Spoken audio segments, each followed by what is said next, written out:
तो बंद है, भारतीय जनता पार्टी ने बंद करा है, इसलिए हम लोग बंद करते करते मैंने ऐसे ही एनजीपी पे आ गए। यहाँ पहले आते ही दुकान वालों को हम लोग बोला कि बंद कर दीजिए, आज तो बंद है, तो सभी बंद कर रहा था, ऐसे ही चल रहा था। अचानक आ गए कुछ झंडा उंडा लेके आ गए, बेल्ट खोल के सब पिटाई कर लिया। टीएमसी वाला गुंडा, उसमें माइनॉरिटी थी, वो सब टीएमसी वाला है, सब चोरी वोरी करता है, तोला वोला सब उठाता है, ये सब आके पहले तो हमारे बाबू जो हमारे ये है उनको पिटाई की। हाँ, मुझे तो बहुत लगाया, लाठी से पिटाई किया, मेरा तो एकदम गला दबा दिया, फिर साड़ी पर एकदम टांग।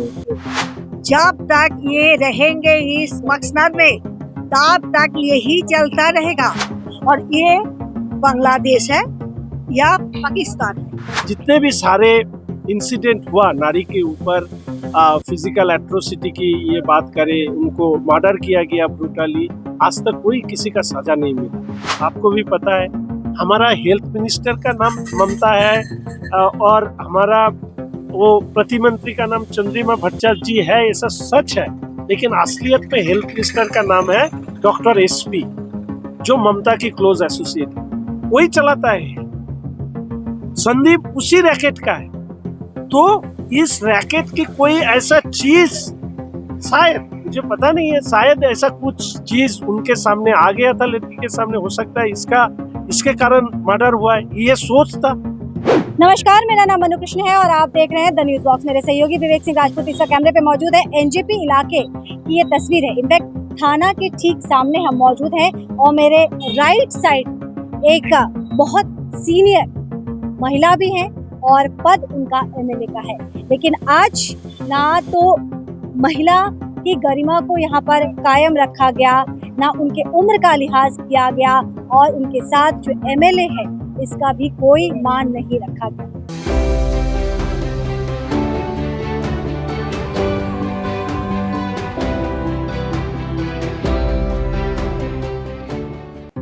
शिखा चैटर्जी, एमएलए शिखा चैटर्जी ने आरोप लगाया है कि उनके ऊपर हमला किया गया टीएमसी के गूंज के द्वारा, जब बंद के समर्थन पे वो सड़कों पे उतरी थी। उनका कहना है कि उनकी साड़ी को खींचा गया, उनका फोन टूट गया और उनके गला को दबाने की कोशिश की गई। उनका यह भी आरोप है कि पुलिस से वो लगातार कहती रही, लेकिन पुलिस ने इस पर कोई कार्रवाई नहीं की। और शिखा चैटर्जी को एमएलए शंकर घोष का भी साथ मिला है, अरुण मंडल भी यहाँ पे पहुंच चुके हैं, पूरे पार्टी कार्यकर्ता इस वक्त यहाँ मौजूद हैं। उनकी मांग है कि जिन्होंने ये जघन्य अपराध किया है, क्योंकि 3 चीजें हैं यहाँ पर। शिखा चैटर्जी की उम्र 70+ है, एक उम्र का भी लिहाज होता है।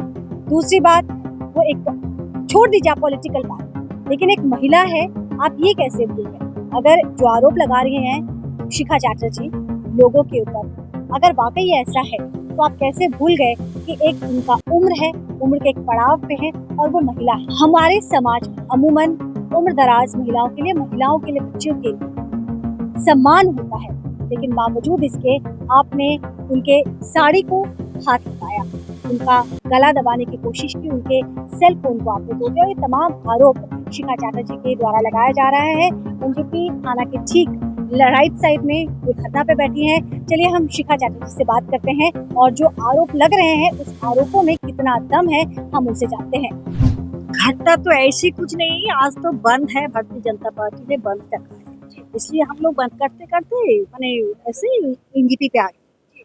यहाँ पहले आते ही दुकान वालों को हम लोग बोला कि बंद कर दीजिए, आज तो बंद है, तो सभी बंद कर रहा था, ऐसे ही चल रहा था।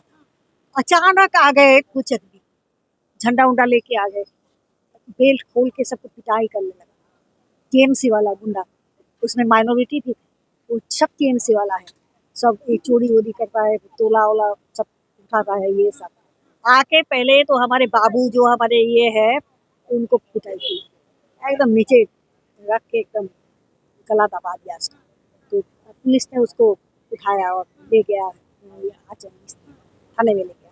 उसके बाद हम जितने थे उधर, पंचायत समिति के मेंबर, पंचायत सदस्य, मैं और महिला नेत्रियों मेरे साथ सब थे, इन सबको पिटाई करने लगा। इसके बाद वो क्या दो उन्होंने आपको भी हाथ लगाया? हाँ मुझे तो बहुत लगाया, लाठी से पिटाई किया, मेरा तो एकदम गला दबा दिया, फिर साड़ी पर एकदम टान कर दिया, ये सब कर दिया, फिर बहुत झमेला कर दिया। एक तो ये लड़ाई ही तो औरत की अस्मिता के लिए है और एक औरत के साथ फिर ऐसी चीजें, ये कितना क्या कहेंगे इसके बारे में? देखिए, ममता नेत्री है, महिला मुख्यमंत्री है, जब तक ये रहेंगे इस मकसद में तब तक यही चलता रहेगा। आप एक महिला है, आप नहीं बोल पाएंगे, आपका धर्षण नहीं होगा, आप सिक्योरिटी में रहेंगे, ये आपका भी सिक्योरिटी नहीं है। इसी ममता बनर्जी के राज्य में अक्सर यही चलता है, यही चलते रहेगा। इसीलिए आज मुझ पर हुआ है, आने वाले दिन में और महिला पर होगा, ये तो चलते ही रहता है, ये चलते ही रहेगा। ममता बनर्जी इसके लिए कुछ भी नहीं करते, वो अपना जो है सबको बोलते हैं भाई जो जो चाहे कर लो, मुझे तो सिर्फ पैसा मिलना चाहिए और वोट मिलना चाहिए और दूसरा कुछ नहीं, तुम पैसा और वोट हमें दे, यही चलता रहे, इसीलिए तो ऐसा चल रहा है।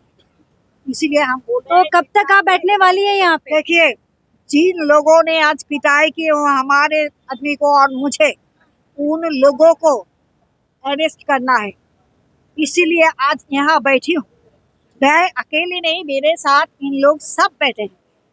तो आज इन लोगों का पुलिस वहाँ खड़ा था, आप लोग नहीं सोचेंगे, पुलिस खड़ा था। मैं बोल रही हूँ पुलिस वाले देखिए ये सब कर रहा है, ये ठीक नहीं, महिला पर हाथ उठा रहा है, आप देखिए, कुछ भी नहीं किया, ऊपर तकते रहा, ऐसे कुछ नहीं किया वो पुलिस वाला। उनके नाम पे भी हम एफआईआर करेंगे, हमारी महिला नेत्री है वो, उनको भी पिटाई किया। देखिए तो ऐसी सब जितना आया था मेरा, वो 8-10 आदमी सबको पिटाई किया। टीएमसी वाला झंडा लेके आया, ये लोग कोई मुझे पूछ रहा है आप कैसे सोच लिया वो टीएमसी है, और कैसे नहीं सोचूं, वो तो झंडा था उसके पास, जो झंडा वाला है वो तो टीएमसी है। किसने पूछा कि कौन है वो लोग? अरे आप लोगों के मीडिया के भी कोई पूछ रहे, तो मैंने बोला तो जिसके हाथ में झंडा है वो तो टीएमसी वाला है, और वो जो है था गोपाल, उनको तो मैं तो जानती हूँ, और वो और क्या उसका नाम है, ना वो मुस्लिम जो है उनका आलिमुद्दीन था, और भी कोई था, मैं तो मैंने देख लिया, उसका फोटो भी मेरे पास है, वो फोटो भी मैंने डिलीट कर दिया सब, तो एक मोबाइल तो एकदम तोड़फाड़ कर दिया उधर, ऐसा ही चला। फिर हमारे एमपी आ रहे थे रास्ते से, उनको भी उधर अटक किया गया। देखिए ये क्या है, मुझे वो लोग बोल रहे थे ये यूपी नहीं है, ये बंगाल है, ये बांग्ला है, ये यूपी नहीं है। तो उन लोग क्या बोलना चाहते हैं, मुझे तो लगा उन लोग बोलना चाहते हैं या यहाँ शरीयत आइन कर दिया गया है और ये बांग्लादेश है या पाकिस्तान है, उन लोगों का ऐसा ही चिंता कुछ है। तो मैंने उन लोगों को पूछा कब ये पाकिस्तान हुआ, कब बांग्लादेश हुआ, ये तो हमारा बंगाल है। ये बंगाल है, लेकिन ये लोग बोल रहे हैं ये यूपी नहीं है। तो ये क्या बोलना चाहते हैं, ये तो बोलना चाहते हैं और कुछ दूसरा कुछ। इसलिए मैंने पूछा उनसे कब ममता बनर्जी ने यहाँ बांग्लादेश बनाया, इसको नहीं पाकिस्तान बनाया, इसका तो कोई कागजात मेरे पास नहीं है, ममता बनर्जी तो नहीं भेजा। कब से शरीयती आइन यहाँ चालू हुआ, ये तो हम लोगों को मालूम नहीं है। तो ये बकवास मत कीजिए, आप लोग जाइए, मैं तो यही, वो लोग तो पहले वाद विवाद हुआ, उसके बाद फिर एग्रेशन। हाँ ये तो मतलब एकदम वो तो आते ही शुरू कर। शंकर दा इतनी सीनियर हैं, पॉलिटिक्स की बात छोड़ दीजिए, एक महिला भी हैं और काफी सीनियर है, बावजूद इसके जिस राज्य में हम देवी की पूजा करते हैं, आराधना करते हैं, कुछ महीनों बाद हम वो चीजें करेंगे, उसी राज्य में एक महिला के साथ फिर एक इस तरह की खबर आ रही है, क्या कहना चाहेंगे? ये शिक्षा के साथ तृणमूल का कोई जोग है? मुझे तो ऐसा नहीं। उन्होंने क्षमता के आने के बाद आपने देखा होगा लाइब्रेरी भी जला दिया था, ब्लड डोनेशन कैंप की अटैक किया था। तो इनके पास शिक्षा होते तो आरजीकर जैसा घटना होता। तो मैं ये समझता हूँ कि नारी को उन लोगों ने किस रूप से देखा है, वो शायद उनके ही जो नेत्री है उनसे ही उनको पता करना पड़ेगा। नहीं तो कामधुनी से आज तक जितने भी सारे इंसिडेंट हुआ नारी के ऊपर, फिजिकल एट्रोसिटी की ये बात करें, उनको मर्डर किया गया ब्रूटली, आज तक कोई किसी का सजा नहीं मिला। अब सोच लीजिए, दीदी का उम्र है 70 साल से ज्यादा और उसका गला दबा रहा है, मोबाइल तोड़ दिया, साड़ी खींच रहा है। ये कौन सा बंगाल तैयार किया है ममता बनर्जी ने? वो तो कह रही है कि आरजी कर अस्पताल में जो घटना घटित हुई है अगले हफ्ता वो सत्र बुलाएंगी और 10 दिन में वो कह रही है कि सुनिश्चित करेंगे कि एक विधेयक पारित करें। और अगर ऐसा नहीं देखो, करते जब चोरी पकड़ा जाता है ना, लोग अनाप शनाप बोलने लगते हैं, उनका हालत ऐसा हो गया। लोग अब बोलना शुरू किया, जो अपराधी है, उनको प्रोटेक्शन देने का काम तो ममता ने किया है। 10-20 तक परिवार लोगों को पता नहीं था उसका लड़की का इतना ब्रूटली मर्डर किया गया है, लेकिन उनका जो लोग है वो सब चला गया। जो वीडियो आज सामने आया उसमें क्या दिखा गया, सब आ गया। इन्फ्लुएंशियल जो, ये तो एक हेल्थ स्कैम के बारे में इसका दिशा दिखा रहा है। पर आप सोच लीजिए, एक मर्डर हुआ है, एक इंसिडेंट हुआ है, ममता बनर्जी उस समय झरग्राम में था, उस उनका कोई इन्वॉल्वमेंट ना होता तो इसको हाइड करने की इतना कोशिश क्यों किया गया? आप शायद, आपको भी पता है, हमारा हेल्थ मिनिस्टर का नाम ममता है और हमारा वो प्रतिमंत्री का नाम चंद्रिमा भट्टाचार्य जी है, ऐसा सच है। लेकिन असलियत में हेल्थ मिनिस्टर का नाम है डॉक्टर एसपी, जो ममता की क्लोज एसोसिएट है, वही चलाता है हेल्थ। संदीप उसी रैकेट का है। तो इस रैकेट की कोई ऐसा चीज, शायद, मुझे पता नहीं है, शायद ऐसा कुछ चीज उनके सामने आ गया था, लड़की के सामने, हो सकता है इसके कारण मर्डर हुआ है, ये सोच था सीएम का। इसीलिए उन्होंने त्वरित एज फास्ट एज पॉसिबल उन्होंने विनीत कुमार, पुलिस, सबको एक जगह में करके क्राइम स्पॉट को, जो बोल रहा था कि क्राइम स्पॉट को डिस्टॉर्टेड किया गया है, ऑल्टर किया गया है। एक बात आप भी समझ सकते हो, with in 2-3 hours they have detected who killed that girl। बोला ये किया है, इसको हमने पकड़ लिया है, ये बोला है आपको फांसी दे दो। कैसे पकड़ा? नहीं, एक हेडफोन उधर मिला और वो हेडफोन लेके गया था ब्लूटूथ के, और उसमें मिल गया, बस। बाप रे बाप, इतना आसान के सजा उन्होंने बना लिया था। और आज क्या, वो संजय राय भी पॉलीग्राफ टेस्ट में क्या बोल रहा है, वो तो डेड बॉडी उनको मिला था, ऐसा मीडिया में आ रहा है। तो इसका मतलब इसके पीछे कोई ऐसा चीज है, बहुत बड़ी साजिश है जिसको वो पर्दा देना चाहता है, और इसीलिए वो अनप शनप बकना शुरू कर दिया। बिल लाएंगे, ये लाएंगे, तो कामदुनी में तो वही तो पुलिस मिनिस्टर था, तो फांसी मृत्युदंड दोनों ही एक साथ देना था। हुआ है आज तक, पार्क स्ट्रीट में हुआ है, हमारा माटीगारा का लड़की का जो क्राइम किया उसका हुआ है, कालियागंज में हुआ है, हमारा धूपगुड़ी मैनागुड़ी में हुआ है, हंसकाली का हुआ है, कहाँ पर भी हुआ है, आज तक कुछ भी नहीं है। वो तो पहले क्या करता था, वो लड़की के साथ ऐसा हुआ है, शायद उसका बुखार था, उसका सर्दी है, उसका बॉयफ्रेंड है, वो किसी से प्यार करता है, उसका पिताजी वो पार्टी करता है, इसीलिए शायद लड़की को रेप करना या उसके ऊपर फिजिकल टॉर्चर करना ये जायज हो जाता था। और क्या बोलता था, पैसा दे देंगे, इसको भी शायद वैसा ही कुछ बोला था, 10 लाख रुपया। तो पहले जो पैसा का बात करता है वो कैसे फांसी में आ गया? तो पहले ही फांसी में था, फांसी में उसके बारे में पहले भी ला सकते थे, वो तो लाया नहीं। 13 साल तक उन्होंने ये सब इंतजार किया, और आज वो बोल रहे पहले 13 साल से पहले क्यों नहीं बोला था? दादा एक बात बताइए, मेजर जो गढ़ माना जाता है वोट का, टीएमसी का जो मेजर गढ़ माना जाता है, कलकत्ता माना जाता है। नॉर्थ बंगाल में बीजेपी का दबदबा है, लेकिन कलकत्ता में टीएमसी वोटर्स है। लेकिन अब वो लोग भी सड़कों पे उतर रहे हैं। देखो, तुम एक बात समझ लो, vote, I can say last parliament election, उसमें भी proper reflection of the public sentiment वो सामने आया नहीं। उधर वोट ही नहीं होने देता है, फ्लैट में ताला मार देता है, ये वो जो बड़ा बड़ा जो हम लोगों का बहुत सारे कॉम्प्लेक्सेस है उधर डराता है, और बहुत सारे लोग वो क्रिमिनल्स है जो उनके पार्टी के अंदर है, वो किसी को वोट डालने नहीं देता। वोटिंग परसेंटेज भी बहुत जगह से बहुत कम है। और दूसरा जगह में आई कार्ड ले लेता है, डराता है, ये करता है। मूड तृणमूल के साथ रहता, पार्लियामेंट इलेक्शन के बाद इतना लोग कैसे रास्ते में उतरता? इसका मतलब एक ही है, ये लोग वोट डाला नहीं तृणमूल को, इसीलिए तो ये लोग तृणमूल के खिलाफ, स्टेट के खिलाफ रास्ते में उतर आया है।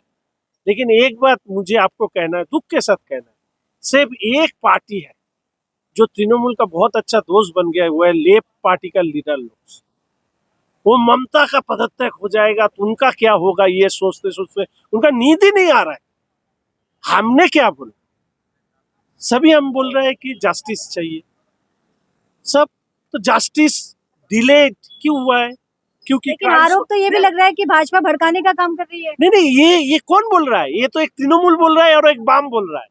वाम का लीडर, उनका वो सोते हुए भी उसका सपना है, 34 साल तक उन्होंने राजत्व किया, फिर कब हम एमएलए एमपी बनेंगे, तो उसके लिए तो उनके पास पब्लिक सपोर्ट नहीं है, तो कैसे हो सकता है? ममता दीदी का आशीर्वाद से। मैं 2 मिनट आपको रोकूंगी। जैसे आपने कहा कि 34 साल सीपीआईएम ने काबिज रहे सत्ता में, और जब सत्ता परिवर्तन हुआ तो उसके लिए भी मुख्यमंत्री ने एक लंबी लड़ाई लड़ी, संघर्ष किया। लेकिन अब जब भी बंगाल में कहीं भी किसी पार्टी के द्वारा बंद बुलाया जाता है तो मुख्यमंत्री इसकी इजाजत नहीं देती है, जबकि खुद वो एक संघर्ष करके वहां तक पहुंची। एक तो क्या लगता है कि संघर्ष करके, ये आंदोलन करके क्या सत्ता परिवर्तन हो जाएगा? ये नहीं, वो उसका एक बात है कि एक क्या बात बांग्ला में बोला जाता है कि परेर बेलाय चिमटी काटी, आमार बेलाय आर की सबी खाटी आर की। जो उन्होंने किया है वो सब कुछ सही था। आप हाँ, वही बात है, वो जब किया वो सब सही था और हम लोग जब कर रहे हैं वो सब गलत है। देखिए, ममता शायद भूल गया है कि हम लोग भी इस बंगाल की माटी से, हम लोग भी इस बंगाल से माटी से उभर के आया है। ममता जिस राजनीति किया है उस राजनीति को हम उसी का पाठ उनको पढ़ाएंगे। और वो गलत सोच रहा है कि पुलिस देके, क्रिमिनल देके वो इतना दिन तक जो अब तक रहा, अब उनको इधर से जाना होगा। तो गवर्नमेंट ने भी अपील किया था कि शक्ति का गलत इस्तेमाल न करे, बावजूद इसके वो कौन सुनता है? लोगों के लिए इतना बल प्रयोग। वो कौन सुनता है? उनका पुलिस अब उनका एक ऑर्गेनाइजेशन बन गया। पुलिस में भी बहुत सारे लोग हम लोगों को बोलता है ये सरकार नहीं चाहिए, लेकिन उनका ऊपर का लोग। और एक बात आपको भी मालूम है, देखा है शायद आपने, एक बुरा बाबा, उन्होंने पुलिस के सामने खड़ा होके वो टीआर गैस फेंक रहा था, वाटर कैनन ये कर रहा है, लाठी चल रहा है, तो वो बात वो क्या वो खरा था, क्योंकि उसके पीछे एक स्पाइनल कॉर्ड, बहुत सारे लोगों का वो स्पाइनल कॉर्ड शायद खो गया। तो बुरा बाबा को देख के शायद बहुत सारे लोग फिर वो पीछे हाथ देके देखेगा स्पाइनल कॉर्ड है या नहीं है तो वो आ जाएगा। ये मेरा भी सोच है। दीदी के साथ जो हुआ, ये कब तक बैठने वाले? उन्होंने कहा नहीं, हम लोग एफआईआर करेंगे। हम आशा करते हैं पुलिस आइन हिसाब में काम करे, नहीं तो हमने विरोधी दल नेता किया गया है, वो सब में हम बात करेंगे। अभी तो घुसा नहीं है, हम लोग आए हैं बात करने के लिए। ये हमारा कोई शत्रु नहीं है, हम लोग चाहते हो न्याय के रास्ते पे चले, नहीं रहेंगे तो हम कोर्ट जाएंगे।